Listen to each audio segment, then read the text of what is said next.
On va parler de Ilchot Brachot. On va commencer d'abord par la halachot de Netilat Yadayim. Avant de manger du pain, les Chachamim ont institué la mitzvah de Netilat Yadayim. On va voir dans quel cas on doit faire Netilat Yadayim avec bracha, sans bracha. Tout d'abord, les Chachamim ont institué Netilat Yadayim dans deux cas de figure. Premièrement, pour celui qui mange du pain. Celui qui mange du pain, ça dépend de la quantité. Dans l'autre cas, il faut faire Netilat Yadayim, c'est ce qu'on appelle Davar Shetibulo Bemashke. Vous avez déjà entendu parler de la notion de Davar Shetibulo Bemashke. Lorsqu'on trempe un aliment dans un liquide, aussi on doit faire Netilat Yadayim. D'abord, Netilat Yadayim, avant de manger du pain, ça dépend de la quantité de pain qu'on décide de manger. En fonction de la quantité de pain qu'on décide de manger, alors on va savoir est-ce qu'il faut faire Netilat Yadayim avec bracha ou Netilat Yadayim sans bracha. D'accord ? Vous savez, dans Ilchot Brachot, les quantités sont très très importantes. Au niveau de la bracha Harona, comme on dit au niveau de Netilat Yadayim. À propos de la bracha Rishona, peu importe la quantité. Dans toutes les Ilchot Brachot, on peut manger, peu importe ce qu'on mange.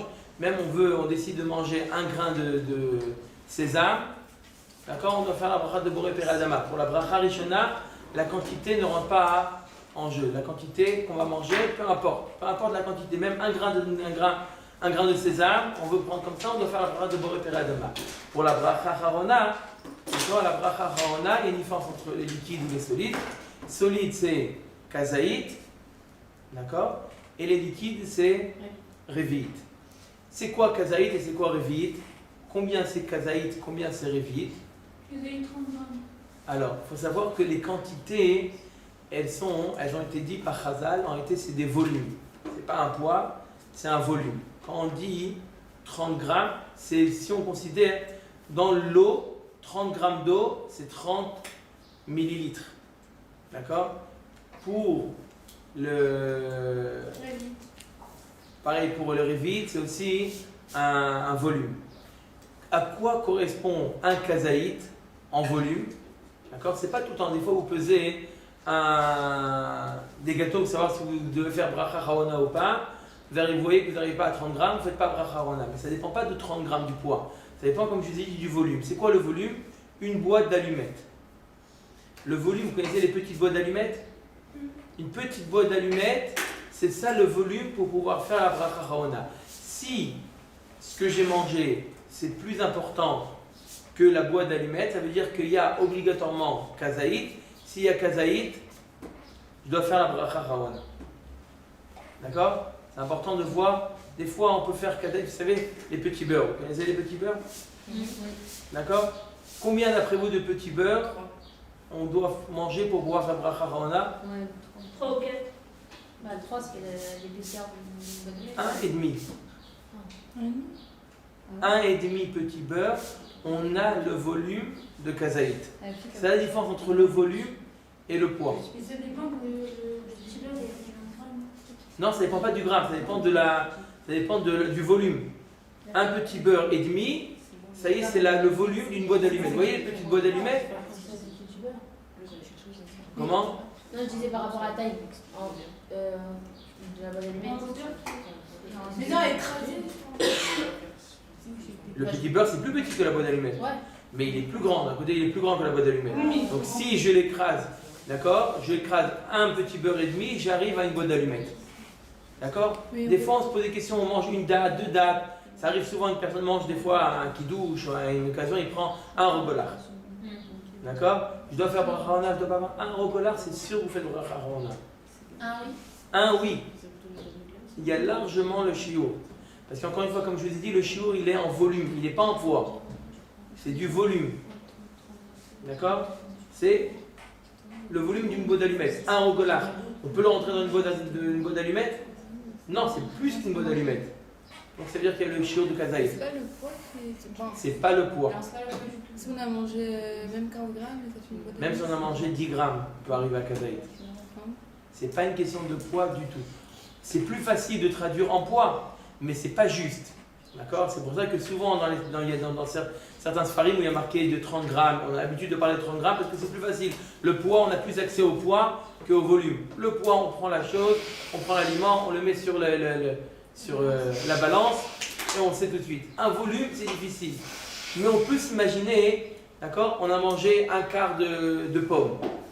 D'accord? Un quart de pomme, il y a le shiur de kazaït. D'accord? Il ne faut pas s'étonner, d'accord? Se poser trop de questions. Bien sûr qu'on a un principe qui nous dit safek brachot laquelle on n'a pas le droit de faire une bracha dans un cas de safek. C'est sûr de faire une bracha dans un cas de safek. Mais si on a kazaït, et c'est quoi kazaït? C'est le shiur de une boîte d'allumettes, on doit faire la bracha harona. Pourquoi ils disent 30 grammes? Je vous ai dit, c'est parce que c'est plus facile de traduire en grammes. Mais c'est pas exact. L'eau par exemple, oui, le gramme et le volume, c'est exactement la même chose. Ça veut dire 30 grammes d'eau, d'accord, ça équivaut aussi à 30 millilitres. D'accord? Mais dans les autres aliments, c'est pas la même chose. Il y a des sfarim où il y a marqué de manière explicite, ils parlent en millilitres et pas en grammes. D'accord? Mais selon la halakha, d'après Mamash, tous les poskim, on parle de volume et non pas de grammes. Donc il faut savoir, si vous avez un volume, vous devez faire. Maintenant, on revient à Netilat Yadayim. On a dit que pour Netilat Yadayim, dans le cas on a mangé du pain, on doit faire Netilat Yadayim. On a dit que ça dépendait de la quantité, n'est-ce pas? Ça dépend de la quantité. Il faut savoir que si on mange du pain, moins que kazaïd de pain. On veut manger, on veut goûter, des fois on veut goûter la pâte, on veut goûter moins de kazaïd. Encore une fois, c'est combien kazaïd? C'est le volume de la boîte d'allumettes. Comment? On fait pas les siens. On n'est pas obligé de faire Netilat Yadayim. On n'est pas obligé, moins de kazaïd, on n'est pas obligé de faire Netilat Yadayim. C'est mieux de faire Netilat. C'est pas obligé. D'après le Shulchan Aruch, ce n'est pas obligé. Celui qui veut faire Netilat, il peut faire Netilat Yadayim, mais attention, bien entendu, sans bracha. Parce que là, faire la bracha, c'est un issur. On n'a pas le droit de faire une bracha lorsqu'on est. On peut faire Netilat Yadayim, ça ne nous coûte rien de faire Netilat Yadayim. D'accord? Mais Karadin, ce n'est pas obligé de faire. Vous voulez goûter des fois, vous avez une pizza, vous voulez goûter un petit bout. D'accord? Vous voulez goûter moins qu'une boîte d'allumettes. Tout simplement, vous voulez goûter. La bracha rishona, hamotzi lechem min haaretz, on est obligé de faire. Moins qu'une boîte d'allumettes, c'est moins que kazaït. C'est pas beaucoup. Moins qu'une boîte d'allumettes, c'est moins que kazaït. On fait quand même hamotzi lechem min haaretz. La bracha rishona, c'est obligatoire. On n'a pas le choix. La bracha rishona, je vous ai dit, même sur un grain de sésame, on fait la bracha rishona. Donc maintenant, vous voulez goûter, vous faites dans tous les cas hamotzi lechem min haaretz. Mais netilat yadayim, ça dépend de quoi? Netilat yadayim, ça dépend de kazaït. Donc moins de kazaït, pas besoin de faire netilat yadayim. Celui qui veut faire netilat yadayim, il n'est matov. Et si après je veux continuer, je vais regarder, Si maintenant je compte manger la quantité. Après, j'ai pas de petit là, j'ai mangé un petit peu. Et après, je veux continuer à manger. Et combien je vais manger maintenant? Plus que 4. Alors je dois faire netilat yadayim maintenant. Et je dois refaire la bracha aussi? Non. La bracha hamotzi, elle est valable pour. J'ai déjà fait. Pour la bracha rishona, elle est valable pour tant que j'ai pas terminé de manger. Mais netilat yadayim, je dois faire netilat yadayim. On verra avec ou sans bracha, ça dépend d'autre chose. Maintenant, si on a mangé, on décide de manger kazaït. D'accord? Il y a la quantité de kazaït. D'accord? Kazaït, c'est quoi? On a dit c'est une boîte d'allumettes. On décide de manger kazaït. Là, on est obligé de faire netilat yadayim.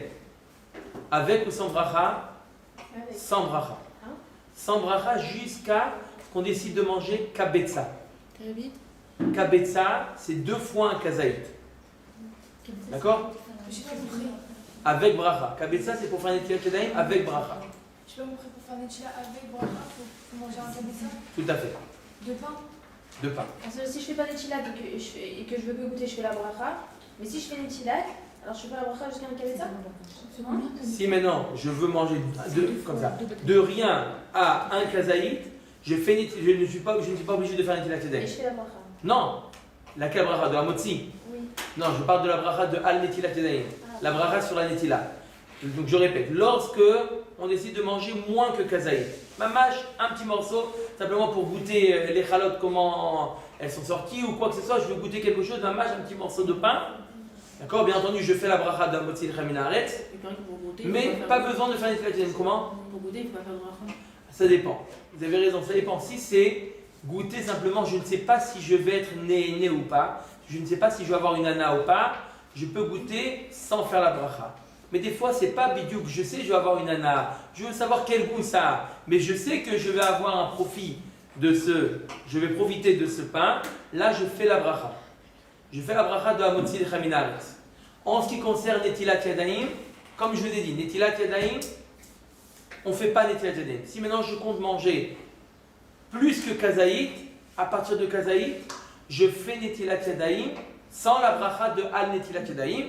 D'accord? Bien entendu, je fais Hamotzi, mais sans la bracha de Al Netilat Yadayim. Si je compte manger plus que Kazaït, d'accord? Et si je, moins que Kabetza. Et si je compte manger plus que Kabetza, ça veut dire quoi? Kabetza, c'est 2 fois une boîte d'allumettes. Un Kabetza, c'est 2 fois un Kazaït. Donc 2 fois la boîte d'allumettes, 2 boîtes d'allumettes. C'est la quantité que je compte manger de pain. D'accord? Alors là, je fais Netilat Yadayim avec la bracha de Al Netilat Yadayim et tout ce qui s'en sort. Même dans la matzah, c'est la boîte d'allumettes? Oui. Par contre, on mange la matzah d'habitude, on le donne des gros goûts parce que c'est Ouais. pas le besoin. Oui, parce que ça prend beaucoup plus de temps de remplir une boîte d'allumettes avec des Avec la matzah, pas du tout. La matzah, tu peux remplir la avec matzah, un matzah, c'est entre 15 et 20 grammes de matzah pour avoir un Kazaït. Mais alors voilà, c'est quand même c'est pas une boîte d'allumettes. Si 15 ou 20 grammes, si on l'écrase, c'est ça ce qui c'est pas 30 grammes en tout cas. D'accord? C'est entre 15 et 20 grammes de matzah, on a suffisamment pour être Mekayem la mitzvah de Kazaït matzah. Il n'y a pas 30 grammes. C'est pas 30 grammes. C'est pas une boîte d'allumettes aussi? C'est une boîte d'allumettes aussi. Une boîte d'allumettes, ils ont fait l'expérience. Ils ont pris 15 grammes, entre 15 et 18 grammes, disons, de matzah. D'accord? Ils l'ont écrasé et c'est rentré ma marge dans la boîte d'allumettes. Donc ils ont dit voilà, on n'est pas obligé de manger 30 grammes. Comment? Non, mais parce que je disais pour Pessah, chez moi, on a la balance pour le matzah. Alors quand on fait 30 Combien? grammes, c'est beaucoup. 30 grammes, c'est beaucoup, ouais. Et 2 Mais Kazaït, C'est énorme. on a pas besoin non, mais on dit pour Non. Jusqu'à, on n'est pas obligé de manger plus que 20 grammes. D'accord? 20 grammes, ça suffit. On a le chiour en volume. Et c'est, comme je vous ai dit, le volume, c'est ça qui fixe. On a le chiour. Donc, je répète, pour la bracha de Netilat Yadayim, lorsqu'on fait Netilat Yadayim, vous mangez du pain. Pas à chaque fois que vous allez manger du pain, vous faites Netilat Yadayim. D'accord? C'est pas à chaque fois que vous allez faire Netilat Yadayim, vous allez manger du pain. Ah, il faut faire Netilat Yadayim. Non. Ça dépend de la quantité de pain que vous voulez manger. Et si on ne sait pas? Si vous ne savez pas, vous faites Netilat Yadayim sans la bracha. C'est pas grave. D'avoir fait Netilat Yadayim sans bracha, on a un principe qui nous dit brachot et nam et agvot. On ne sait pas la quantité qu'on va manger. Des fois, on ne sait pas, mais on sait qu'on va manger plus que kabetza. D'accord? On ne sait pas combien, mais on sait qu'on va manger plus que kabetza. D'accord? On sait qu'on va manger plus que kabetza, alors il n'y a pas de problème. Vous faites Netilat Yadayim avec bracha, il n'y a aucun problème. Mais si vous ne savez pas si vous allez simplement goûter ou si ça va vous intéresser ou vouloir continuer, faites Netilat Yadayim sans la bracha. C'est pas grave, faites Netilat Yadayim sans la bracha. Et même si après vous décidez de manger plus, c'est pas grave, vous n'avez pas fait la bracha. Brachot et nam et agvot. C'est pas parce qu'on n'a pas fait la bracha qu'on n'a pas été Mekayem la mitzvah de Netilat Yadayim. D'accord? Par contre, pour la bracha acharona, Pour la bracha acharona d'un aliment, ça dépend de kazaït. Il n'y a qu'un seul critère, c'est est-ce que j'ai mangé kazaït ou j'ai pas mangé kazaït. donc pour la deuxième possibilité qu'on avait donnée, à savoir que j'ai pas fait Netilat Yadayim, mais j'ai fait Moti parce que j'ai mangé moins que Kabetza, là j'étais à acharona. Tout à fait. Là, je fais quoi? Birkat Hamazon. Ça, je fais un peu ça. Voilà. Si j'ai mangé kazaït de pain, une boîte d'allumettes de pain, ça peut être une demi-tranche de pain. D'accord? J'ai mangé les tranches, vous voyez le pain tranché, une demi-tranche de pain, j'ai déjà kazaït dedans. D'accord? Le matin, non, j'ai pris une demi-tranche de pain. Il y a déjà suffisamment pour pouvoir faire Birkat Hamazon. D'accord? Une demi-tranche de pain, vous avez suffisamment pour faire Birkat Hamazon. Des fois, on se dit non. Souvent, j'entends les gens qui disent ils mangent 1 $, je ne sais pas si j'ai mangé kishio. Largement. D'accord? Pareil, des dattes. D'accord? Des dattes ou des olives, on doit faire aussi, mais une chaloche. Et c'est une bracha qui est longue. D'accord? Pour manger 2 dattes, entre 2 et 3 dattes, vous avez déjà le chiour. Vous avez mangé 6 olives, vous avez le chiour de kazaït. Et donc il faut faire la bracha Harona. D'accord?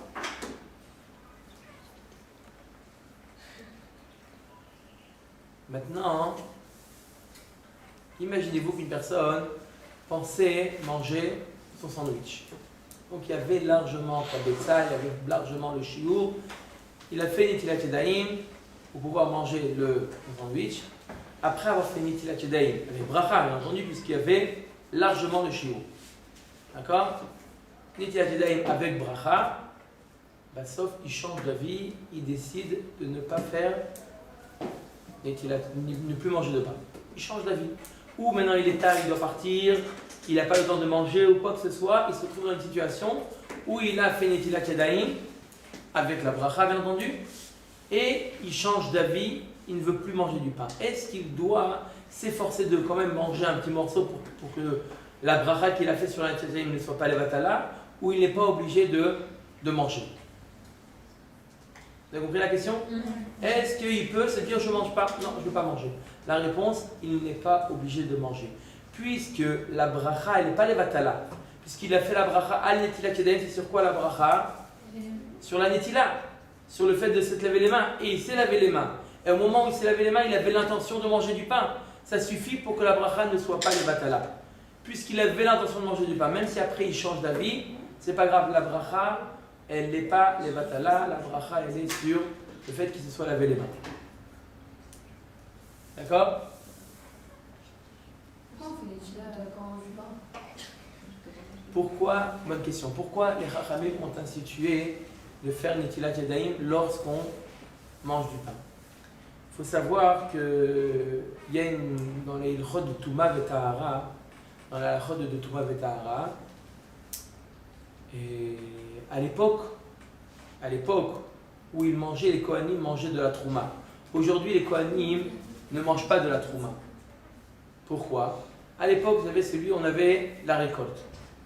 D'accord? Avec la récolte, en général, le rov de la récolte, d'accord, provenait, en général, c'était les 5 céréales. Le blé, l'avoine, l'orge, l'épeautre, le seigle, les céréales, d'accord? On produit avec ça du pain. Lorsqu'on avait après la production, il fallait ce qu'on appelait les trumot ou masrot, les prélèvements. Trumot ou masrot, dès qu'on a une certaine récolte, d'accord, on doit prélever ce qu'on appelle d'abord la trouma gdola, d'accord, c'est 2%, qu'on donne ça au Kohen, d'accord, 2% trouma gdola qu'on donne au Kohen. Ensuite, il y a le maaser rishon. Maaser rishon, c'est 10% du reste, on donne ça au Lévi. Ensuite, il y a le maaser sheni ou maaser ani, ça dépend des années. En tout cas, il y a plusieurs prélèvements. En tout cas, tout le temps, n'importe quelle récolte, il y avait la trouma. La trouma partait chez le Kohen. Le Kohen, pour qu'il puisse manger la trouma, il faut impérativement que le Kohen soit tahor. Ce qui n'est pas le cas aujourd'hui, parce qu'aujourd'hui, on est tous ce qu'on appelle becheskat tmei-metim. D'accord? On est tous becheskat tmei-metim jusqu'à ce que on a le FR de la paradouma et on redevient tahor. Donc aujourd'hui, on est tous tamé. Le Kohen, il est lui aussi tamé. Donc le Kohen n'a pas le droit, même si aujourd'hui je lui donne de la trouma, d'accord, non seulement la trouma que je lui ai donnée, je dois lui donner la trouma, d'accord, je dois lui donner la trouma, surtout dans un cas où il a aujourd'hui, donc on donne la trouma, il n'a rien à faire si c'est la trouma qui est tméa, ou lui il est tamé, mais il n'a rien à faire avec. Mais il y a des fois où il a la possibilité d'utiliser la trouma. Un enfant. Comment?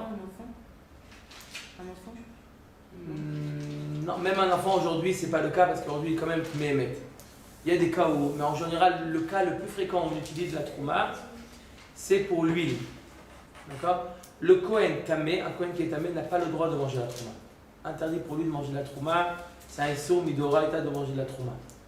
D'accord? Mais il peut utiliser la trouma. Comment on peut utiliser la trouma? Si c'est de l'huile par exemple, il peut l'utiliser comme combustible. D'accord? Il peut l'utiliser pour allumer ses nérotes. D'accord? Il a le droit d'utiliser la trouma, même si la trouma elle est tméa, même si lui il est tamé. D'accord? Maintenant, donc le fait que le Kohen, aujourd'hui il est tamé, il ne peut pas manger la trouma. Mais à l'époque, le Kohen pouvait être tahor, et donc il pouvait manger la trouma, il n'y a pas de problème qu'il mange la trouma. Pour pouvoir manger la trouma, d'accord, il fallait impérativement qu'il se lave les mains. Pourquoi? Parce que les mains, elles ont une certaine touma, et cette touma peut être conduite également sur la trouma. Donc, il fallait impérativement, même le Kohen qui est tahor, il fallait quand même, avant de manger la trouma, de se laver les mains. Pour ne pas faire de différence entre le Kohen et les autres, ceux qui ne sont pas Kohen, ils ont dit tout le monde, celui qui mange le pain, c'est le Ikar, c'est l'essentiel de la récolte, doit faire Netilat Yadayim avant de manger du pain. Pourquoi? Pour ne pas faire de différence entre, normalement, ça aurait dû être une halakha qui soit simplement liée au Kohen. Mais pour ne pas faire de différence entre le Kohen et les autres qui ne sont pas Kohanim, ils ont dit tout le monde mange avec Netilat Yadayim. Pourquoi il y a un problème si on mange avec quoi? Parce que à partir de quelle quantité la touma existe? Quand est-ce qu'à partir de quelle quantité un aliment devient tamé?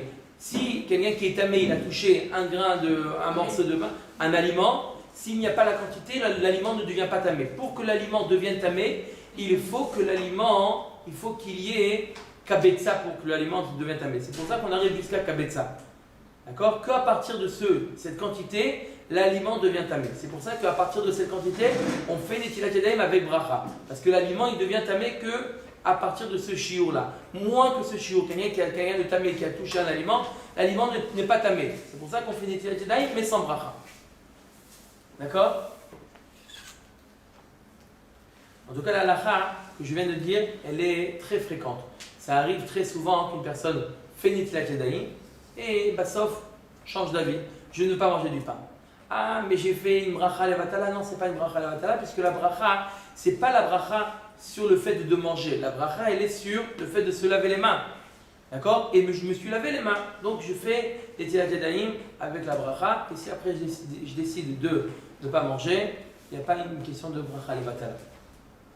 D'accord? Une personne, à propos de la bracha de Netilat Yadayim, il y a aussi à ce niveau-là une habitude qui n'est pas très juste d'après la halakha. Souvent les personnes, ça m'arrive souvent de voir des personnes qui font Netilat Yadayim, d'accord, ils se lavent les mains. Avant la bracha de Netilat Yadayim, il se permet de parler. Ensuite, ils font la bracha, ils se sèchent les mains, et après, ils ne parlent plus. N'est-ce pas? C'est-à-dire que les gens, en général, après avoir fait la bracha, ils ne parlent pas. Mais avant la bracha, ils se permettent encore de parler. Tant qu'on se lave encore les mains, tant qu'on se lave les mains, on parle. La halakha, elle nous dit le contraire.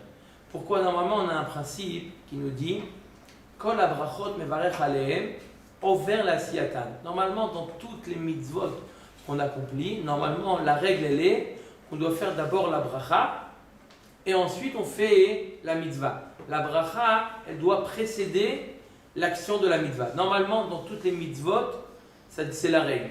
Il y a des exceptions, comme le cas de Netilat Yadayim, on fait d'abord Netilat Yadayim et ensuite on fait la bracha. D'accord? Pourquoi cette exception? Puisque les mains ne sont pas encore pures, d'accord, on va les purifier nos mains. D'accord, on est sur le point de les purifier les mains. D'accord, mais elles ne sont pas encore pures nos mains. Donc c'est pour ça qu'on fait d'abord Netilat Yadayim pour pouvoir faire la bracha en ayant les mains pures.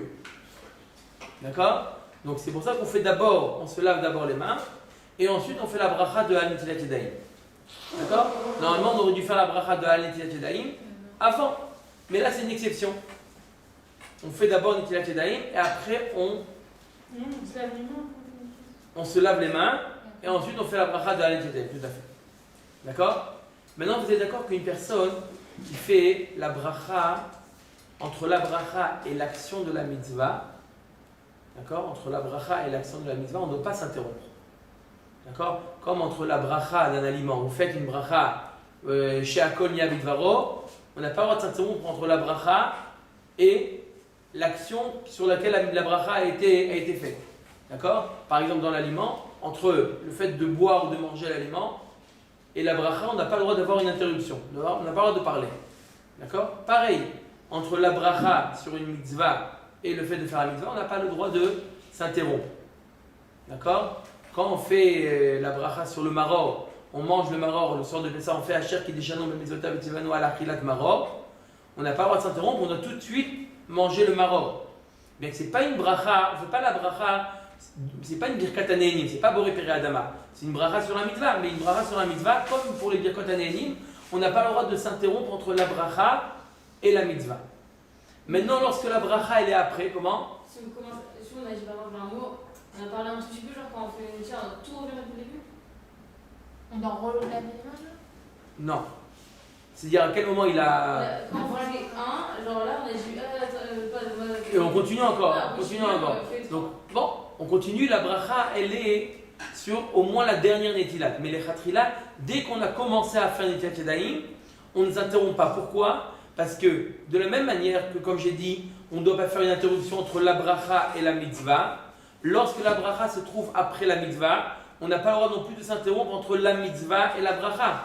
Vous voyez, c'est exactement la même chose. De la même manière qu'entre la bracha et la mitzvah, on n'a pas le droit de s'interrompre.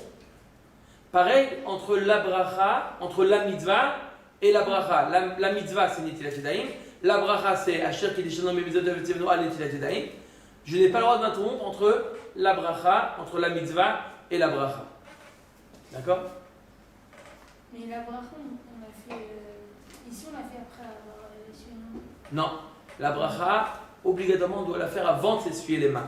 Pourquoi? Parce qu'au moins, comme je vous ai dit, toutes les brachot, on doit les faire normalement au vers la siyatan. D'accord? On doit la faire avant l'action de la mitzvah.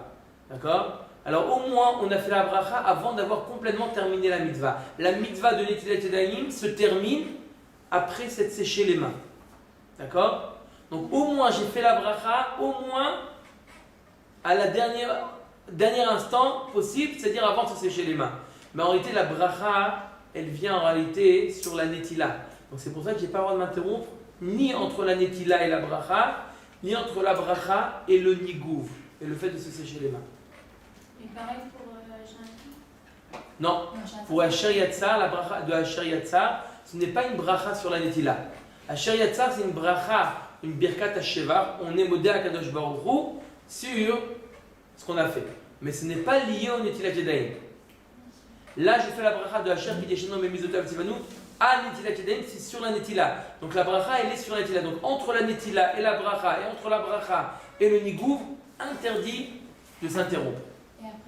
Et après, il y a marqué dans le Shulchan Aruch, après le nigouv. Donc maintenant, qu'est-ce qu'on s'apprête à faire? La bracha de Hamotzi Lechem min haaretz. Là-bas, simplement marqué Tov dans le Shulchan Aruch, c'est une bonne chose de ne pas s'interrompre. Et pourquoi? Ce n'est pas interdit. Sur la mitzvah, Voilà. La bracha, c'était sur la netila. D'accord? Maintenant, entre le motzi et la bracha à motzi et le fait de manger, là aussi, je ne vais pas m'interrompre. Mais entre la netila et le motzi, il n'y a pas quelque chose qui est vraiment, il n'y a pas quelque chose qui les lie. D'accord? C'est deux actes différents. Il y a l'action de Netilat Yadayim et là, il y a l'action de manger le pain. C'est vrai qu'ils sont liés parce que l'un dépend de l'autre, mais ce n'est pas deux actions qui sont mamash vraiment liées. Donc, c'est simplement tov de ne pas parler. Je ne vais pas vous dire maintenant, en général, c'est vrai que le rôle des gens ne parle pas après Netilat Yadayim. Mais si vous voyez quelqu'un qui parle après Netilat Yadayim, et il dit ah, t'as parlé, tu dois refaire Netilat Yadayim. C'est faux et archi faux. D'accord? Non, même pas, c'est pas obligé. C'est simplement tov de ne pas parler entre la netila et après le motzi. D'accord? C'est bien de ne pas parler. Mais si sans faire exprès, quelqu'un m'a dit oh, j'ai dit un mot, il n'y a pas besoin de retourner sur la aussi, c'est bien de se laver directement à Sharata. C'est-à-dire? Directement on se lave, on se suit à Sharata ou on peut. On a le droit de parler. On a le droit de parler. Là, il n'y a aucun problème de parler. Simplement, il vaut mieux faire Asher Yatzar pour ne pas oublier. Parce que si on commence après à entrer dans une discussion, après on risque d'oublier. Alors oui, c'est mieux tout de suite après avoir fait Netilat Yadayim de faire Asher Yatzar. Mais c'est simplement pour une question de ne pas oublier. C'est pas parce qu'ici il y a Asher Yatzar n'est pas lié du tout au Netilat Yadayim. Même ça, c'est pas obligé. Mais une chose importante, c'est qu'on ne peut pas faire Asher Yatzar en se séchant les mains. Ça, non. Il y a des gens qui font Netilat Yadayim et en se séchant les mains, on doit faire Asher Yatzar. Asher Yatzar, c'est une bracha. Lorsqu'on fait une bracha, n'importe quelle bracha, on doit être concentré, on doit faire une bracha, on doit. On ne doit pas bouger pendant la Sharata. Aucune bracha, ni shakol, ni. C'est important de donner l'importance de donner une importance mamash à chaque bracha, de la faire comme il se doit, de faire la bracha. C'est une question à Shariatzar, de le faire lentement ou de le faire rapidement. Il y a le fait de l'expérience, c'est une question, il y a peut-être 2 ou 3 secondes de différence. Mamash, entre 2 ou 3 secondes de différence pour la faire. Et c'est Shamaï Vaaret. Une bracha bien faite et une bracha mal faite, c'est Shamaï Vaaret. Et la différence, c'est 3 secondes. Faites l'expérience. Faites un jeu de bracha. Regardez combien de chronomètres. Faites-la doucement, vous allez avoir 3 secondes de différence. Mamash, ça vaut la peine de faire Mamash toutes les brachot, de bien prononcer chaque bracha. Mamash, c'est. On fait dans la journée, on fait des dizaines de fois, on fait des brachot dans la journée. Que ce soit dans la Hamida, que ce soit dans les Birkot HaShachar, que ce soit dans les brachot du repas, Shariatzar, des dizaines de brachot on fait dans la journée. D'accord? Combien de brachot on peut dire « Ah, celle-là, je l'ai bien fait ». Essayez de réfléchir combien de brachot, aujourd'hui, je l'ai prononcé comme il se doit. Je n'ai pas avalé un mot, je me suis concentré au moins les brachot de ce que j'ai dit. Combien de brachot, je peux dire dans la journée, je peux mettre un vie, de dire voilà, la bracha, je l'ai faite comme il se doit. C'est toute une question d'habitude. Je vous assure, c'est une question d'habitude, c'est une question. Et lorsqu'on fait les brachot comme il se doit, on a moins de sfekot. Est-ce que j'ai fait la bracha, j'ai pas fait la bracha? Le fait qu'on sait qu'on a fait la bracha à voix haute, on se rappelle, ah mais oui, je l'ai fait la bracha. Des fois, on arrive à Shariatzar, j'ai fait la Shariatzar, j'ai pas fait la Shariatzar. Ah, on se rappelle de l'Alara qui dit, ça fait brachot laquelle, quand on a un safek, on fait pas. Quand on a un safek, on fait pas la bracha. Très bien. Quand on a un safek, on fait pas la bracha. C'est vrai qu'on a un safek, on fait pas la bracha. Mais ne pas arriver à un cas de safek. Comment ne pas arriver à un cas de safek? Se concentrer sur la bracha, vous évitez 90% des sfekot. 90% des sfekot sont évités si vous avez fait la bracha comme il se doit, lentement. D'accord?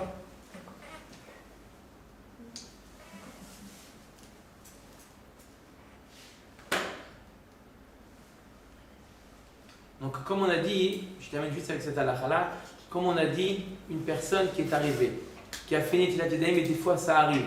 Netilat Yadayim, il s'est séché les mains, et là, il a oublié de faire la bracha de Al Netilat Yadayim. Il suffit à manger déjà? Non, il n'a pas encore mangé. Il s'est simplement séché les mains, et il a oublié de faire la bracha de Al Netilat Yadayim. Comment?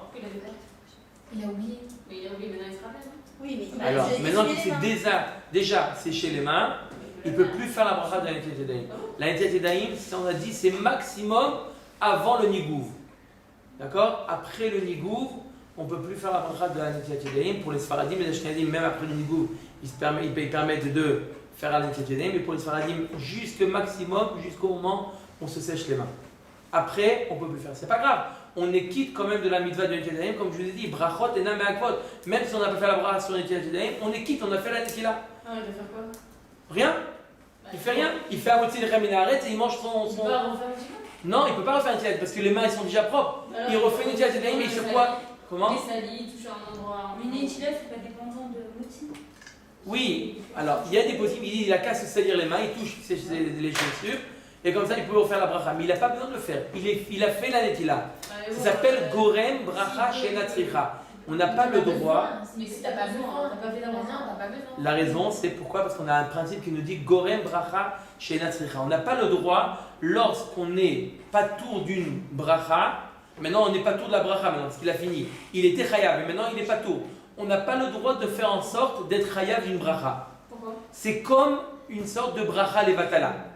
C'est pas vraiment le bracha levatala, puisque je me mets dans la situation où je suis chayav. Mais il y a comme un zilzoul dans la bracha, un mépris de la bracha, où je me mets dans une situation où je suis pas tour et je me rends chayav de la bracha. Je n'ai pas le droit. Tu dis que faut que se touche les chaussures par exemple.